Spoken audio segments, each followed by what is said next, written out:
Hello everyone, I'm Maurice Ashley and welcome to Game 9 of the FIDE World Championship Dubai 2021. Game 8 was a tight affair, nip and tuck throughout, looked to be a draw until Jan Nepomniachtchi, the challenger, did something that he has not done in ages. He blundered a pawn incredibly, and that allowed the world champion Magnus Carlsen to take the lead in that game and eventually grind down his opponent and take a big lead in the match, 5-3.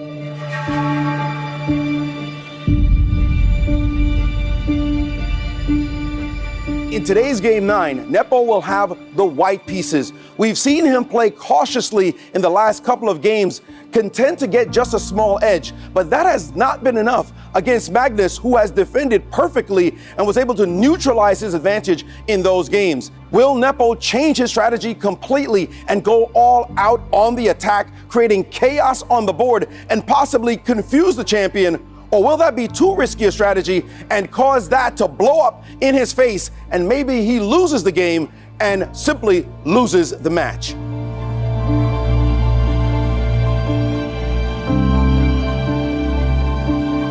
Later, we'll hear some insights from former Real Madrid star Michel Salgado on the kind of championship mentality one has to maintain in order to succeed at the highest level.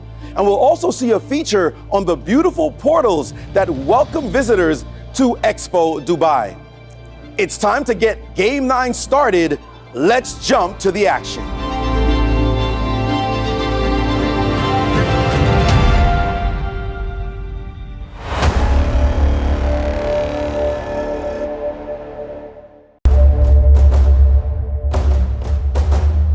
Well, I think we're going to see a great fight provided by both of the players. So I think it's going to be an exciting game and, of course, an exciting, let's say, finish for today. So when I came here, I had no idea what was going to happen because everything here is so unexpected and so exciting. Their excitement when I came in here, my heart was for a fierce game, exciting game, and I think it will be a game full of fireworks. Yeah, I think Nepo is in a difficult spot. He has lost 2 games and he clearly needs to win with white pieces. I think he has to change something in the approach of the opening because he hasn't been capable of getting big advantages. I think today Magnus is going to extend his lead. I think he's got Jan under a lot of pressure. So I think, and Jan's got to go for it. So I think Magnus can just pick him off now. And my guess is for us who are superstitious, that probably the Vikings' god, Ragnarok, is being used by Carlsen, and he could have taken the chess god, Kaiser, captive. So probably, my guess is we can use the Kampala variation, which has a lot of dark voodoo in it.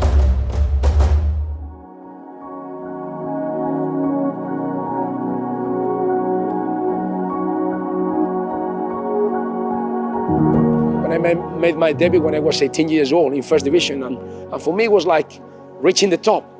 I didn't know that in the end it was only the start, But for me at that day, when I played against Real Madrid in the Bernabeu, I never imagined that in 4 years and a half I would be signing for the best team in the world, which is Real Madrid, and spending in there more than 10 years and winning everything, including 2 Champions League, which is the trophy that you win to win. Not even just dreaming it. So I think, to be a top or a winner, as a top winner in one sport, you need to be, first of all, you need to be very, very strong mentally. It's what I said about these guys. You need to be strong because competition at the highest level, it doesn't allow you to make one mistake. It doesn't allow you to cry one day. It doesn't allow you to think about what happened 1 hour before. It only allows you to keep, fighting, going through your mistakes, and then in 2-3 hours getting back, into the real fight to try to win again. So, as I said, it's not only the skills, I can tell you, even in Real Madrid, what it takes to be a Real Madrid player. And they say, look, the skills, of course, when they sign you for Real Madrid, they sign you because you are a great player and because they think that you can be part of that team because you have something extra. But then when you arrive in there, you know that there is one part that nobody's going to teach you, which is the mental thing, the mental part of the game, which is, dealing with the pressure of a club that has millions and millions of followers behind you, dealing with the pressure from the media, dealing with the pressure of the club, which being second is not an option. So these kind of things are something that they will never teach you. You only get it when you get in there. So, as I said, so many ingredients that make you being let's say a top player in any game.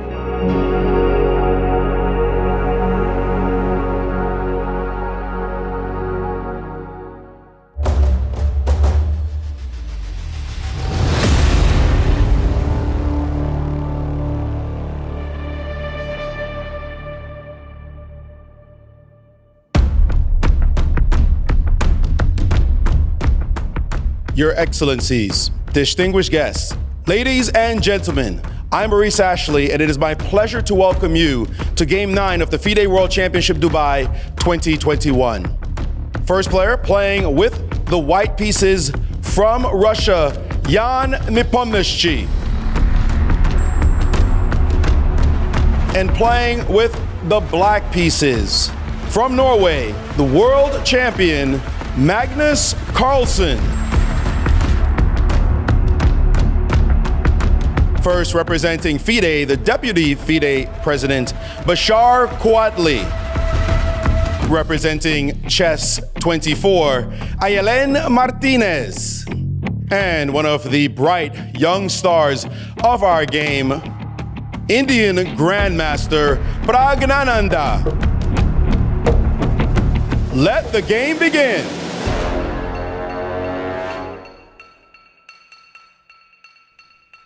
Game 9 is underway. We see a new variation on the board today. Jan Nepomniachtchi needs to try something different, and he has. The first 4 games with white against Magnus, he pushed his pawn in front of his king. Now he's pushed his pawn in front of his bishop on one side, in front of his knight on the other.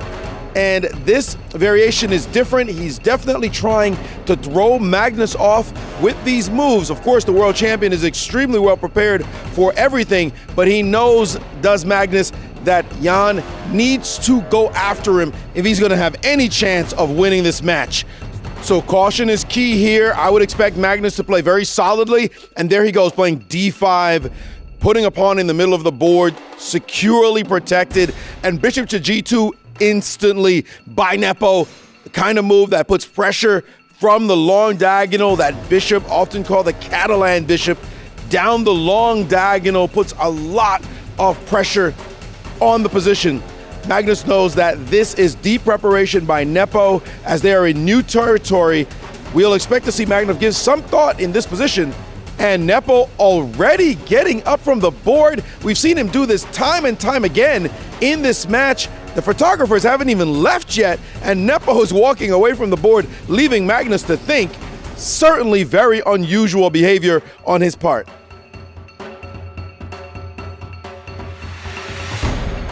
Well, the game has been proceeding at a slow pace, and Magnus looks surprisingly tense. He's the one who's ahead in this match, but he seems super anxious right now, uncertain about what to do, and the jacket is coming off. Magnus taking off his jacket this early.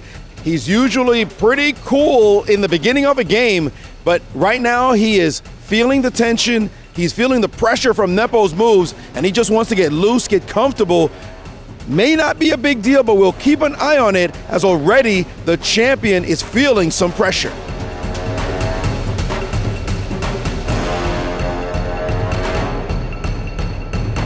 Magnus spending some time here trying to figure out exactly what to do, and he's finally played the move pawn to a5, pushing that wing pawn all the way on the side. Little bit of a cryptic idea, definitely a control move. You see him here focused, but now getting up as Jan returns to the table. Magnus quickly takes this moment for a break, and Jan coming back. He looks pretty relaxed for someone who's down 2 points in the match, but his stomach must be churning inside, no question about it, as he knows that he has to deliver the goods in this game if he wants to at least make an impression on Magnus. And he's quickly moving his knight to b3. That knight is attacking the bishop on c5, and he's getting up from the board again. Moving this quickly and not staying at the board just seems like a recipe for disaster as far as I'm concerned. Magnus has been feeling the heat as his opponent keeps playing quickly and banging down attacking moves, and we see Magnus push his pawn to a3. That move is a curious one. Not sure if it's the best move as we see Nepo coming back to the table, and it does seem as though Nepo has a really good opportunity here. This pawn move seems aggressive, but there is a chance for Nepo to push his own pawn 2 squares up. It would be a pawn sacrifice, but it would be an excellent move to play in this position. No question about it. Looks like it's an enterprising idea. Magnus is focused on this idea as well, as the tension is certainly ratcheting up in this position right now. He's got to grab the bull by the horns and play aggressively at this moment. Is this going to be the chance that Jan Nepomniachtchi gets to make a breakthrough and come back and make this a match? I think looking at the position right now, I really feel Nepo is come well prepared. He's had a haircut, he looks fresh, and I really think that today is the day when Nepo is going to create a great comeback. And I'm supporting Nepo, and let's hope he makes it 1-0 today for Nepo. Judging by the moves, I just thought Jan was gonna do it and just beat it. Jan Nepomniachtchi 2 points down in the match, with a great opportunity to play a very aggressive advance with his pawn, pushing his pawn. He's reaching for, and he has captured on a3 instead, opening up that file for himself, but also giving Magnus a chance to take that pawn back. And he's gotten up from the board. He's doing what he's done time and time again. And his fans must be frustrated that he's not going straight after Magnus. We see Magnus returning. Magnus went to the white side of the board before sitting down at the black side. What was he thinking? I don't know what that was for that second there, but he's trying to clear his head and continue ahead in this game. Very funny moment, but maybe indicative of how much pressure he's feeling in this game.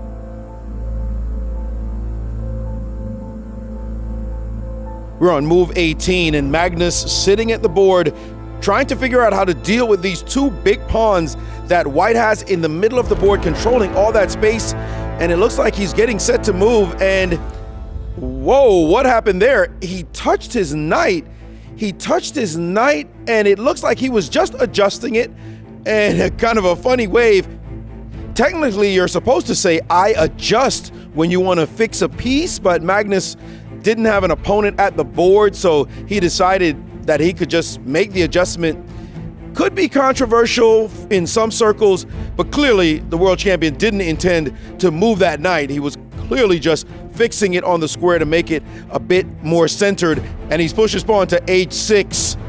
Some strange things happening, though, so far in this game.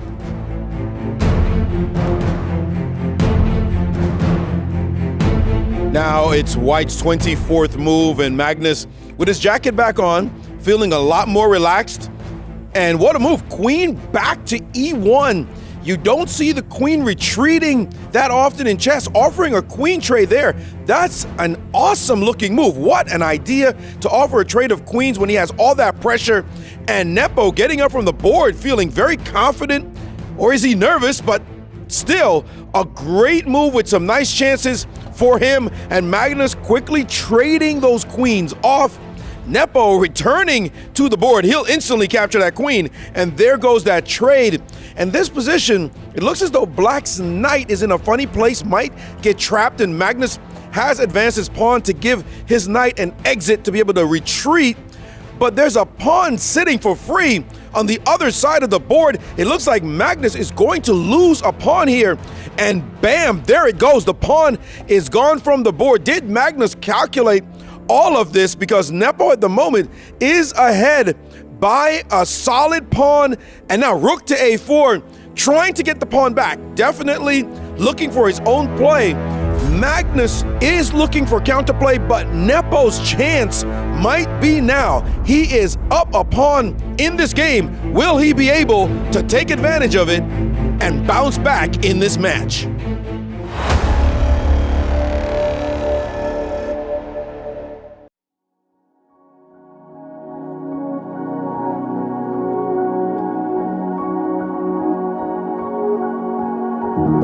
it's crazy. I remember when I was a kid and I was following Karpov against Kasparov. That was amazing. I have to tell you, I couldn't play so much chess in my life because I was every single day training. Not only training, playing on the streets 3 or 4 hours football, because by then we used to play on the streets. No many academies, no many, fields ready for you to play. The street was our field. But in the end, I started to play chess with my brother. He was the one to teach me a little bit of chess, because he told me that it was really good, to make my mind think, and in football, people think that football is only a physical sport, where the strongest one is the one to win. And it's not like that. Some players that are massive players, that are really top players in the world, they are in there not only for the skills, but because they are the most intelligent players. We need to make intelligent players. So I think chess is one of these sports that it helps any kind of physical sports as well, to think about movements, to think tactically, to get your mind ready for the real game. So as I said, I'm not a really expert in chess, but I love it as a game, and I think it's very important for the kids if they can do it. I think it's going to help them out to understand any kind of game they play tactically.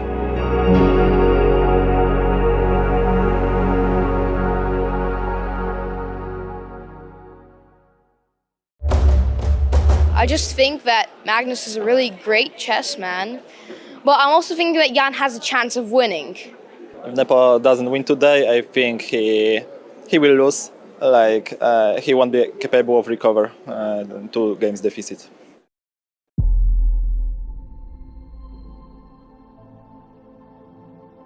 Jan Nepomniachtchi ahead by a pawn right now, but it's not that easy. Magnus is attacking his pawn at the moment as we see Magnus come back to his chair. This is certainly a tricky position, technically not easy to play. He's played the move c5. Wait a minute, that doesn't look right. That doesn't look right at all. Jan getting up from the board, but this move is confusing. As he walks away, Magnus also confused, because it does look as though Magnus has a move that traps that bishop. That bishop in the heart of the position looks like it could be blocked by the move pawn to c6. And Magnus notices, he's like, whoa, what is going on? Can this be real? But it looks real, it looks legit. And now Magnus has played the move c6, pawn to c6. That bishop sitting at b7 is trapped, and it looks like it's going to go lost. What was Jan thinking? This blunder is inexplicable. I can't remember a blunder like this in World Championship play. Magnus looking back, waiting for his opponent to show up and show what he was thinking about in this situation. Everybody's wondering, where is Jan? I can't even imagine what he's thinking about at this moment. He's made one of the biggest blunders of his entire career. Magnus there trying to stay cool, trying to stay calm. The minutes ticking away as he can feel that this could be the whole match. 3 games up in a World Championship, that's just death. That's just the finish. And Jan is back at the table. I just cannot imagine how he feels having played such a mistake. He's well aware of it, and he must just be a beaten man right now, feeling as though he has played one of the worst games in his life at the worst time in his life. And he's quickly played f3, and Magnus knows, hey, you're attacking my knight, no problem, my knight has a way to get out. It's your bishop that has a problem getting into the game, and Nepo knows it. Nepo knows it, Magnus knows it, and now it's Magnus's turn to get up and walk away and show that it's Nepo in trouble. His face is showing agony right now, as it certainly looks like this game is over. Nepo now in absolute desperation what to do in this position, and he's played the move rook to e4, challenging Black's rook, but the story is not the rook. The story is that bishop, and Magnus now attacking that bishop, which cannot escape, and Nepo defending the bishop with his rook. But the next move is easy. Magnus just needs to gang up on that piece that's stuck in the heart of his position, and there he goes, rook to b8. That bishop is dead. That bishop cannot go anywhere at all. Nepo could resign. He's played the move a4. I'm not sure what this is going to do. In fact, it's not going to do anything. That bishop is dead, and you cannot play down a bishop against a player like Magnus Carlsen. It seems as though Nepo is going to keep going, but this game is simply over and done. This is the final moments of this game as Magnus knows he just needs to stop that pawn from going anywhere down the board, and once he blocks that, all of Nepo's chances will evaporate in smoke. That's a body blow of a move, just blocking that pawn, and now Magnus up an extra piece. This is hopeless, absolutely, and Nepo resigns, and Magnus now has a 3-point lead. He leads this match by a commanding score of 6-3.